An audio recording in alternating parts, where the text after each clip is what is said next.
Welcome to food talks Tamil. இன்னைக்கு food tax தமிழ்ல mutton வச்சு ஒரு சூப்பரான ரெசிபி தான் பார்க்க போகிறோம். என்ன அப்படின்னா மட்டன் தண்ணி குழம்பு.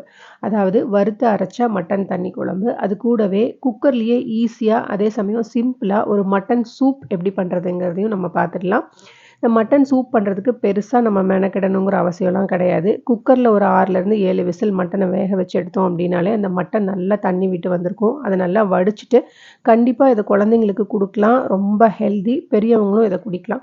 அதே மாதிரி மட்டன் தண்ணி குழம்பு பார்த்தீங்க அப்படின்னா நமக்கு நல்லா வறுத்து அரைச்சி வைக்கிறதுனால நல்லா மணமாக இருக்கும், டேஸ்ட்டாகவும் இருக்கும். சாதத்தோடையும் நம்ம பிசைஞ்சிக்கலாம். இட்லி, தோசை, சப்பாத்தி, பூரி எல்லாத்தோடையுமே இது பர்ஃபெக்ட் காம்பினேஷனாக இருக்குங்க. இந்த 2 ரெசிபியும் தான் இன்றைக்கி நம்ம எப்படி பண்ணுறதுன்னு சொல்லி பார்க்க போகிறோம்.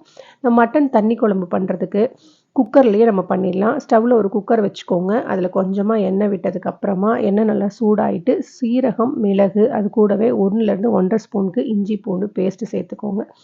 அதோட ராஸ்மெல்லாம் நல்லா போனதுக்கப்புறமா ஒரு 2-3 தடவை மட்டனை மஞ்சள் தூளும் உப்பும் போட்டு கழுவி வாஷ் பண்ணி வச்சுருக்கேன். இதை இதோட சேர்த்துட்டு நல்லா பெரட்டி விட்டுடலாம். மட்டன் லேசாக தண்ணி விடும். இந்த டைமில் நம்ம தேவையான அளவு தண்ணி, கொஞ்சமாக மஞ்சள் தூள் சேர்த்துக்கோங்க. ஆல்ரெடி மஞ்சள் தூள் போட்டு தான் நான் கழுவி இருக்கேன். வேக வைக்கும்போது நம்ம கொஞ்சமாக மஞ்சள் தூள் சேர்த்துக்கலாம். உப்பு இப்போ நம்ம போட வேண்டாம். சூப் எடுக்கும்போது தேவைப்படுற அளவுக்கு உப்பு அந்த சூப்பில் சேர்த்துட்டு உப்பு போட்டு நம்ம கலந்து கொடுத்துக்கலாம். இதை நல்லா பெரட்டி விட்டுட்டு சூப் எந்த அளவுக்கு வேணுமோ அந்த அளவுக்கு நல்லா தண்ணி விட்டுக்கோங்க. ஒரு 6லேருந்து 7 விசில் வச்சு எடுத்துட்டிங்க அப்படின்னா கறி நல்லா வெந்திருக்கும். நமக்கு சூப்பும் சூப்பராக ரெடியாகி வந்திருக்கும். இதை அழகாக சுட சுட ஒரு பவுலுக்கு ட்ரான்ஸ்ஃபர் பண்ணிவிட்டு கொஞ்சமாக பெப்பர், அதே மாதிரி தேவையான அளவு உப்பும் சேர்த்துட்டு நல்லா ஹாட்டாக சர்வ் பண்ணிங்கன்னா நமக்கு சூப்பரான, அதே மாதிரி சிம்பிள் அண்ட் ஈஸியான மட்டன் சூப் நமக்கு ரெடி ஆகிடுச்சு. ரொம்பவே டேஸ்ட் அண்ட் ஹெல்த்தியாக இருக்கும். இப்போ மட்டன் தண்ணி குழம்புக்கு நம்ம வறுத்து அரைக்க போகிறோம். அதுக்கு ஒரு கடாய் வச்சுக்கோங்க. அதில் எண்ணெய் விட்டுட்டு ஒரு 150 கிராம் சின்ன வெங்காயம் இதில் சேர்த்துருக்கேன். சின்ன வெங்காயம் நல்லா வதங்கணும். வெங்காயம் வதங்கினதுக்கப்புறமா ஒரு சின்ன சைஸ் தக்காளி, இல்லைனா மீடியம் சைஸ் தக்காளியை இதோட கட் பண்ணி சேர்த்துக்கோங்க. தக்காளி நிறைய போட வேண்டாம். தக்காளி அந்த புளிப்பு டேஸ்ட் மட்டன் குழம்புல ஏறிடும். கம்மியாக தக்காளி சேர்த்தோன்னா போதும். இது கூடவே பார்த்திங்கன்னா மட்டன் மசாலா ஒரு 2 ஸ்பூன், மல்லித்தூள் ஒரு 3லேருந்து 4 ஸ்பூன் சேர்த்துக்கோங்க. உங்களுக்கு காரத்துக்கு தேவையான அளவுக்கு மிளகாய்த்தூள் எவ்வளோ வேணுமோ அந்த அளவுக்கு சேர்த்துக்கோங்க. கொஞ்சமாக மஞ்சள் தூள், கொஞ்சம் கறி மசாலா இல்லைன்னா கரம் மசாலா, இது எல்லாமே சேர்த்துட்டு கொஞ்சமாக சோம்பு, கொஞ்சமாக கசகசா, 2 ஏலக்காய், ஒரு 4-5 துண்டு பட்டை, 2 கிராம்பு, கொஞ்சமாக கல்பாசி, இதெல்லாம் இப்போ நம்ம நல்லா வதக்கிட போகிறோம். எண்ணெயிலேயே இதெல்லாம் நல்லா வதக்கிடலாம்.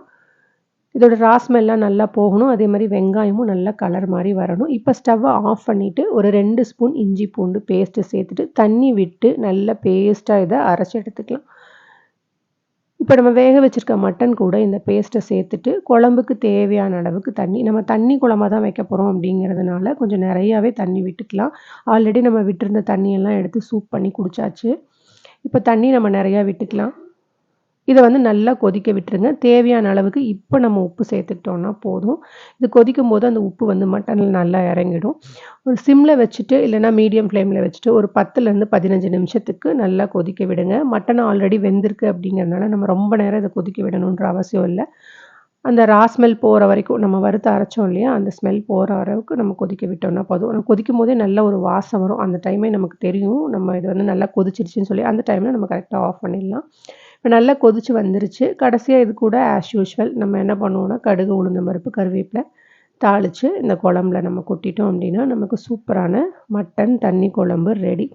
இட்லியோட இது சாப்பிட்றதுக்கு, இட்லியோட இந்த மட்டன் தண்ணி குழம்பு சாப்பிட்றதுக்கு, தோசையோடு சாப்பிட்றதுக்கு ரொம்பவே டேஸ்ட்டாக இருக்குங்க. நல்லா இட்லி வச்சுட்டு மட்டன் தண்ணி குழம்புல நல்லா முக்கி எடுத்து சாப்பிட்லாம். ரொம்ப டேஸ்ட்டாக இருக்கும். நமக்கு சூப்பரான மட்டன் தண்ணி குழம்பு ரெடி ஆகிடுச்சு. சாதத்தோடவும் இது ரொம்ப டேஸ்ட்டாக இருக்கும். ட்ரை பண்ணி பாருங்கள். ஈஸியாக நம்ம ஒரு 10லேருந்து 15 நிமிஷத்துக்குள்ளே இந்த வேலையை டக்குன்னு முடிச்சிடலாம். உங்களுக்கு இந்த ரெசிபி பிடிச்சிருந்தது அப்படின்னா நீங்கள் மறக்காமல் வீட்டில் ட்ரை பண்ணி பாருங்கள். எப்படி இருந்ததுன்னு சொல்லிட்டு மறக்காமல் கமெண்ட் பாக்ஸில் கமெண்ட் பண்ணுங்கள். ஃபுட் டாக்ஸ் தமிழ் சேனல் இப்போ தான் நீங்கள் ஃபஸ்ட் டைம் பார்க்குறீங்க அப்படின்னா மறக்காமல் சேனலை சப்ஸ்கிரைப் பண்ணிக்கோங்க.